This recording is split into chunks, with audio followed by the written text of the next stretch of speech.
দরিয়ার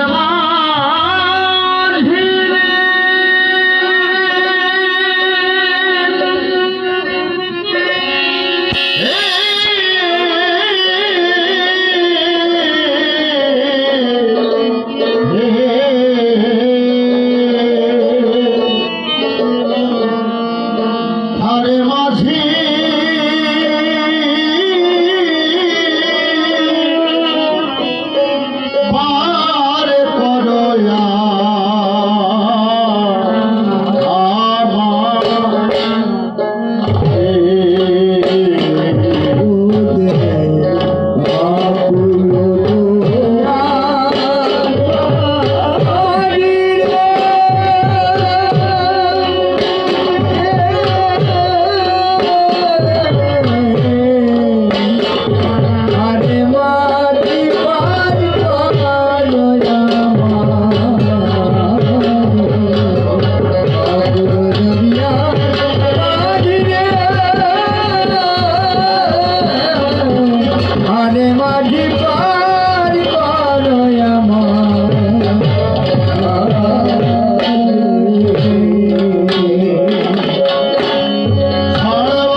উলুধ্বনি দিতে বললে মাথায় পড়ে মাছ, আর হাসি ঠাট্টা করে বলে অসম্ভব কাজ।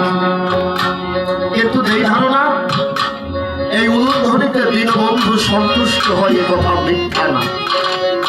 দৈত্যবিরোচন নামে একজন ছিল, তার স্ত্রী, তার নাম উলুপি রইল। উলুপি সদা কৃষ্ণ চিন্তায় মগ্ন থাকতো, কৃষ্ণ চিন্তায় মগ্ন থাকতো, এ কথা মিথ্যা না। কিন্তু দৈত্য বিরোচন না দিতে পারে না, তার বৃত্তির গোচরে উলুপি, আজ থেকে তুমি আর ওই দীনবন্ধুর নাম নিতে পারবে না।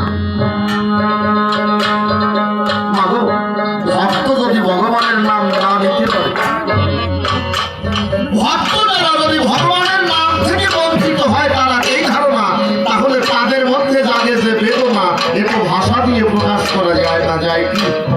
উলুপি ডাকে দিয়ে দিল বন্ধুর চরণে ন করে, বারে বারে প্রার্থনা করে, প্রভু তোমার নাই জানা, আমি তোমার ভক্তি চরণে দুখানা, কিন্তু আমার স্বামী ডাকে দিয়ে বলেছে, মানা আজকে থেকে আমি তোমার চরণ স্মরণ করতে পারবো না। আজকে থেকে আমি আর তোমার নাম দিতে পারবো না। কেননা একটা পবিত্রতার রমণী, পতি পরম গুরু, এই ধারণা স্বামীর চেয়ে বড় গুরু জগতে কেউ থাকে না। তুমি আমার কাছে বলো দেখি, স্বামীর মান্য অমান্য করে সংসারে আমি তোমার নাম নিতে পারবো না। তবে প্রভু, আমার অন্তরের একান্ত বাস তোমার চরণ স্মরণ করা, কিন্তু আমার স্বামীর বাক্যে লঙ্ঘন।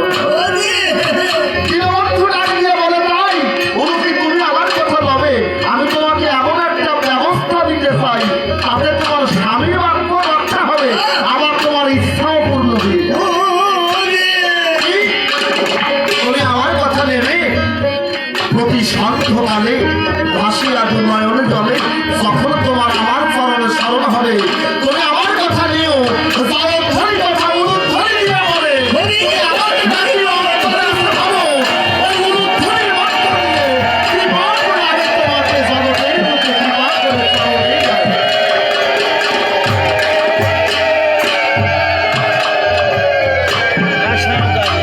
আমি মাত্র উলুধ্বনি করতে হয়, উলুধ্বনিতে দীনবন্ধু তুষ্ট হয়, কথা মিথ্যা। কবি লিখেছে,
আপনার আমার কাছে বলুন দেখি, অনাদিক জ্ঞান সরকার কি অন্ধ ছিল না?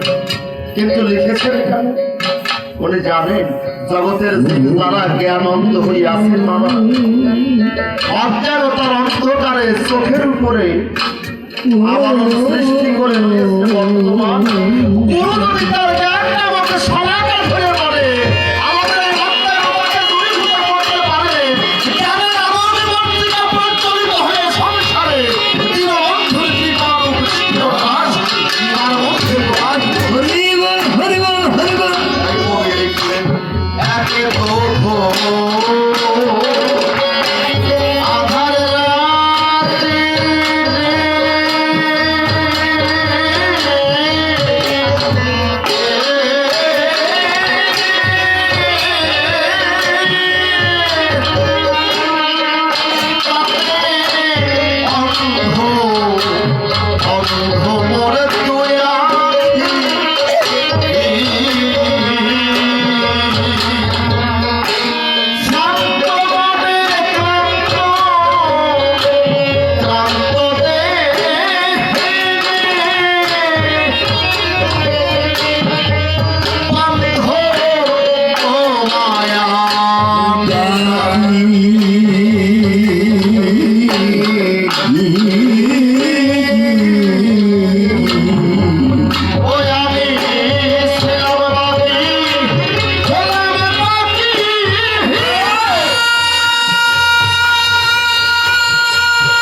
এই কর্মক্ষমতা শেষ হয়ে গেলে পরে তখন কিন্তু আর আমাকে আপন বলে যাবে। অনাদি সরকার লিখলেন, আমি যদি এও না করে যদি ভক্তের চরণে ছুটে যেতাম হয়তো আমি মহাজন হতাম না, তবে ভক্তের চরণে ঘুরে নিয়েছিলে তুমি নিজ হাতে পরীক্ষা করে আমাকে ভালো সাহায্য করাবো।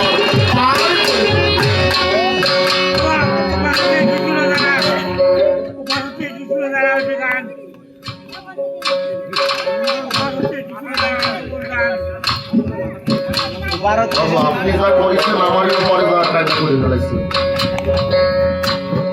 সারা জীবন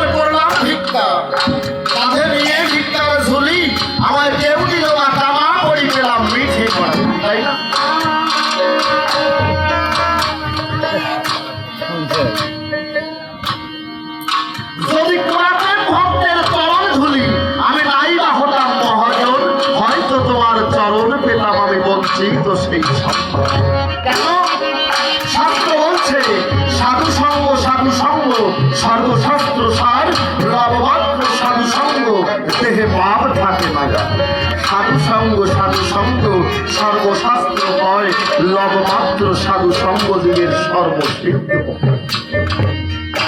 এই জন্য বলছি সারা জীবন করলাম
তুমি নাকি দয়াল মা শিশুনি করিয়ে ঈশ্বরকে এখানে একটা বিশেষ বিশেষ হলে বিশেষায়িত করলে কি নিকড়ির বান্ধব। এই নিকড়ির বান্ধব বলে কারে? আপনার পকেটে টাকা আছে, কাছে টাকা আছে, ওপারে যেতে হলে মাঝিকে গিয়ে বললেন মাঝি ভাই আমার তো ওপারে যাওয়ার চাই, তুমি আমার কথা নেবে, এই যে আমি তোমার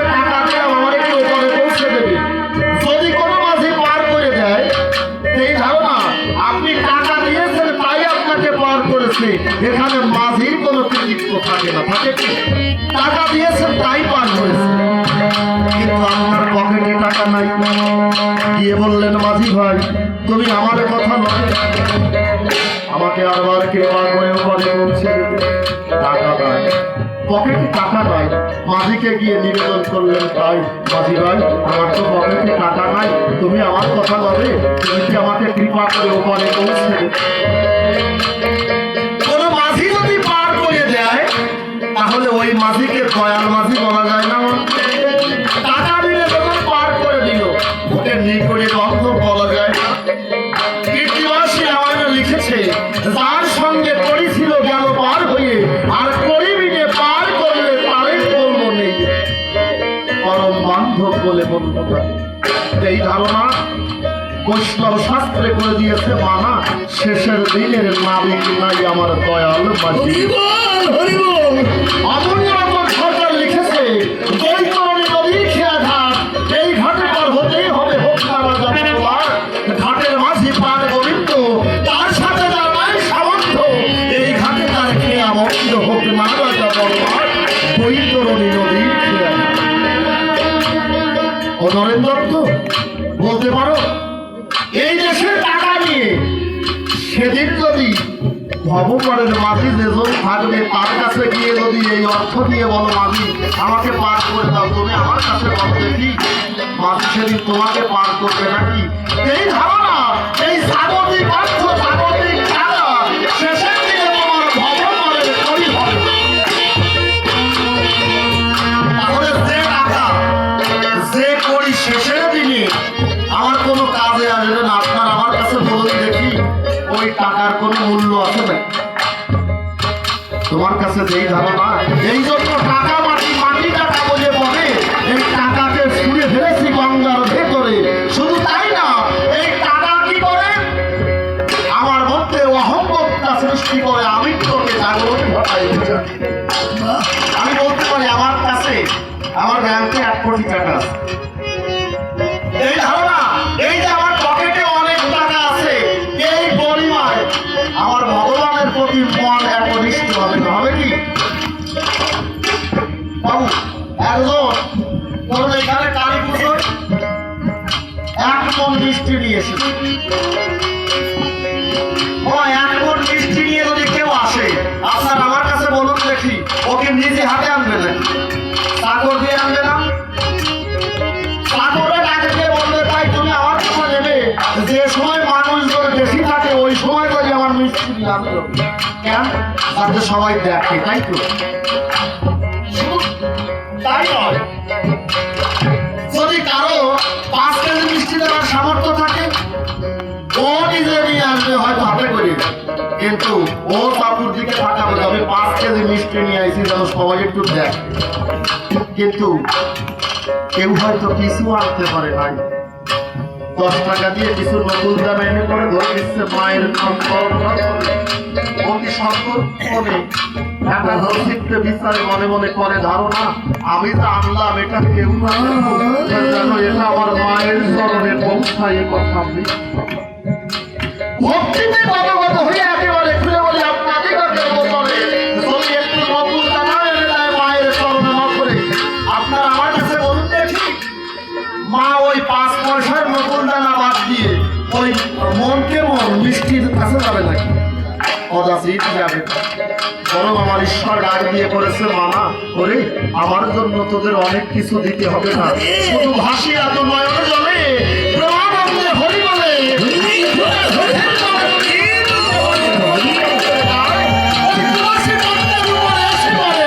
আমি রাধা রানী সহজে বলি যাবে, এসে দাঁড়াবো কখনোই তুলসী পাতায়।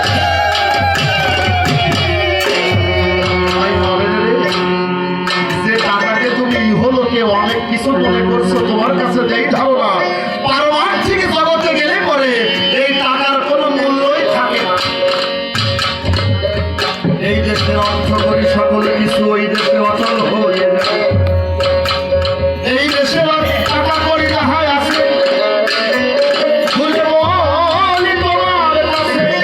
তোমার কাছে যেই ধারণা, এই দেশের অর্থ করি যদি আমার শেষের দিনের সম্বল না হয়, তাহলে এই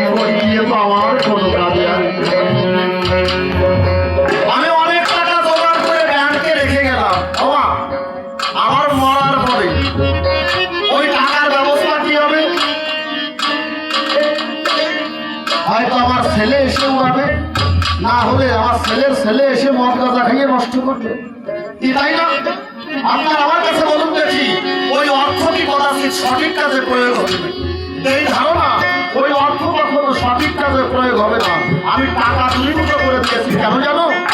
আমি জানি এই জগতের বুকে টাকার কোনো অস্তিত্ব নাই, বরং যদি কেউ আপন করতে চায় টাকাকে দূরীভূত করে মাটিকে নিতে হয় আলিঙ্গন। আছে চৈতন্য চৈতন্যের ভেতরে ডাক দিয়ে দৌড়াবো মহাপ্রভু উঠালে নেব, খাবে তাজা মাছের ঝোল আর শোবে চির যৌবন আর রমণীক্য। ওরা খাবে কি? তাজা মাছের ঝোল। আচ্ছা, তাজা মাছের ঝোল খাওয়া যায়? যে মাছ আপনি তাজা আনলেন, তাজা আনার পরে যখন ওটাকে কাটলেন, ওটাকে তাজা মাছ থাকলো, তাহলে মরা মাছের ঝোল খাতি হয় না? আর কি বলছে? সবে চির যৌবন আর রমণীক্য। চির যৌবন মানে কি? চির যৌবন মানে যে যৌবন অতীতে ছিল, বর্তমানে আছে, ভবিষ্যতেও থাকবে। এই ধারণায় এই যৌবনের কোন লোক পাবে না।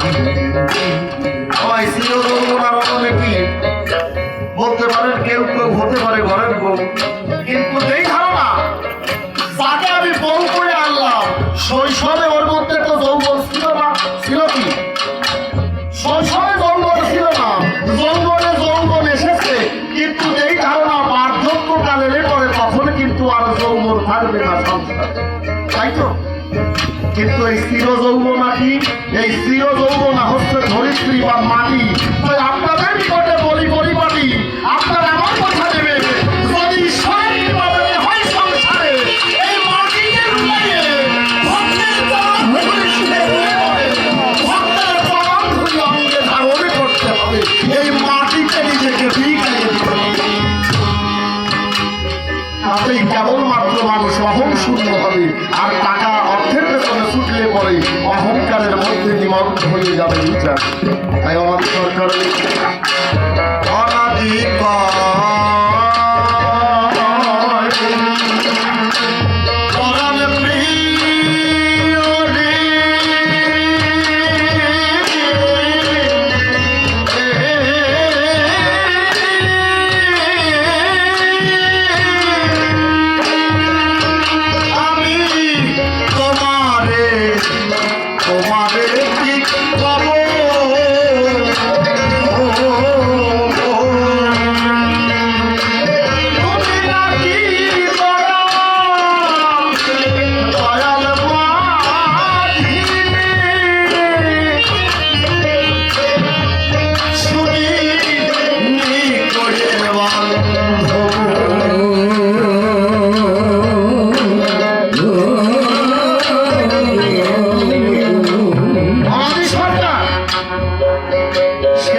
শেষের দিনে তো তুমি পার করো না 16 আনা করিবি না।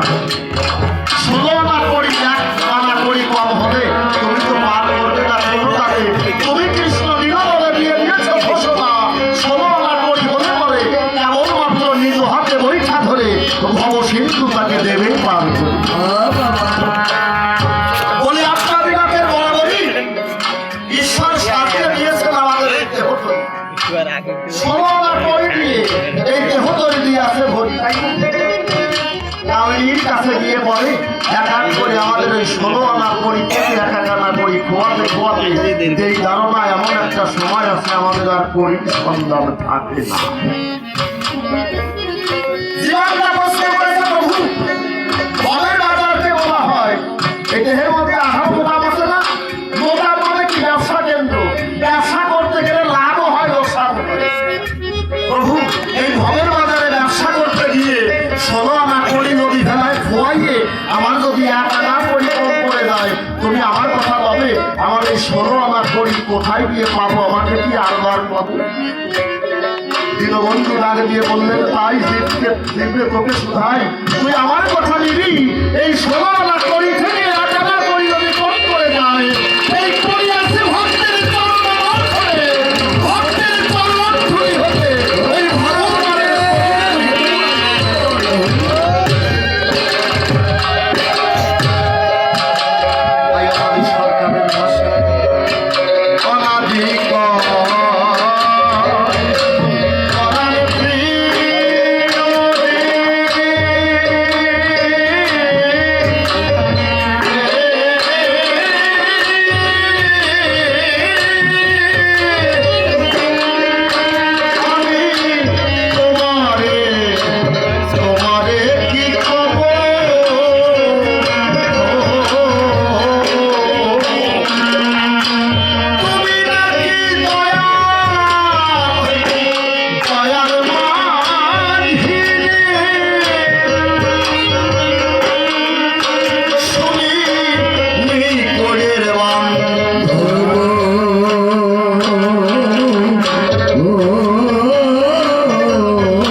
পারে আমার যাওয়ার দরকার নাই। এখানে আসো তুমি কেমন সেটাই দেখতে চাই। এই নিবেদন জানাই প্রভু তোমার চরণ পান। ওই জন্মে জন্মে হয়ে যেন তোমার চরণ সেবার দাস, চরণ সেবার দাস করিয়া মাগো আমায় রেখে দিও। জগতে মাঝে বিলাই তোমার প্রেমে দয়ানিও। প্রথমবারে প্রশ্ন আমায় পড়ে গেল না, ঈশ্বরের লোকে সর্বভূতি তাই করিতে বার্তা। রূপে অনন্ত স্বরূপে শান্ত বলে গেলাম তাই, এইবারও তা বলে গেলাম তাই রামকৃষ্ণ গোসাই। পরবর্তীতে প্রশ্ন তুমি আমার চরণে করলে দান। বেদ বিরুদ্ধ মূর্তি পূজা করে করলে গেলে মূর্তি পূজা করে না হিন্দু জানি, কাঠ মাটিতে গড়া ওই মৃন্ময় মাঝে চিন্ময় হেঁটে হয়ে যায় আত্মহারা। মাটির মধ্যে চিন্ময়ের রূপ ফেলিবে যে যায়। আরে তো ভক্তি ভাব ঘোরানো হইতে পারত। বউ থাকতে কেন আমি কামিনী বর্জন করতে বলি, সেই কথাটা তুলে বলি আমি পুত্র সভা করি। তোমার কাছে মানে মানে আমি কান দিয়ে করি মানা। নারী হলো নরকের দ্বার তুমি সেখানে যেও না। বাবা, নারী নরকের দ্বার, সত্যি নারী নরকের দ্বার। কিন্তু এই ধারণা নারী নরকের দ্বার, মা কিন্তু নরকের দ্বার না। নারী নরকের দ্বার কিন্তু মা নরকের দ্বার নয়। এই জন্য আমি নারী রূপের মধ্যে মা রূপ এনেছি কল্পনায়। নারী আর মা এক বস্তু নয়। নারীর নারীত্ব ধর্ম হলে পরে কেবলমাত্র তার ভেতরে মাতৃত্বের জোয়ার আসে সংসারে, তাই না? এই জন্য তোমার কাছে আমি ওরে যাইবার ননা। নারী নরকের দ্বার বলি এ কথা মিথ্যা না।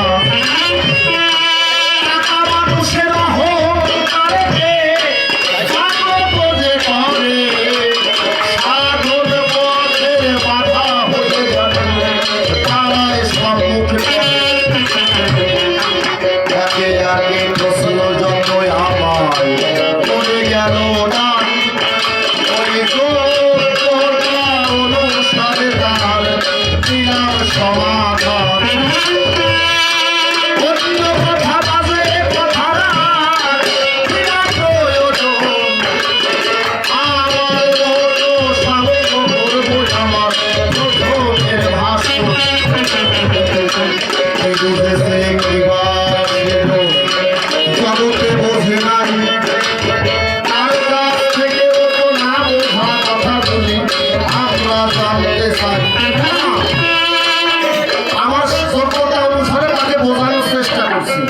এবার সে আবার আসুক, কি বুঝি নাই সেইগুলো পুনরায় উত্থাপন করে বার করে আসতে পারবো। এরপরে আমি চতুর্থ আসলে দিতে পারবি না। তবে দুইটা গানের অনুরোধ আছে। এই ধারণায় প্রথম আসলে যাব না, কারণ এই প্রথম আসলে গাইয়ে ফেললি যে দুজন অনুরোধ করেছে ওই দুজন আর থাকবে না। অন্তরে আছে ভাবো ওই দুই গান চতুর্থ আসলে গাবো। তবে বেশি কথা বলে দরকার নাই। আগে আগে আমি তার বোঝাই বলতে যাই, তার গান আর প্রশ্নে আমার স্মরণ করলো না। একা করে দিলাম আমি তাহার সমাধান। দেখি এসে নরেন্দ্র কন্যা কথা নয়, তখন ভাবে দেব ভাবে পরিচয়, সেইভাবে প্রথমে থেকে বলতে হবে তারে। এই তো আসলে আমার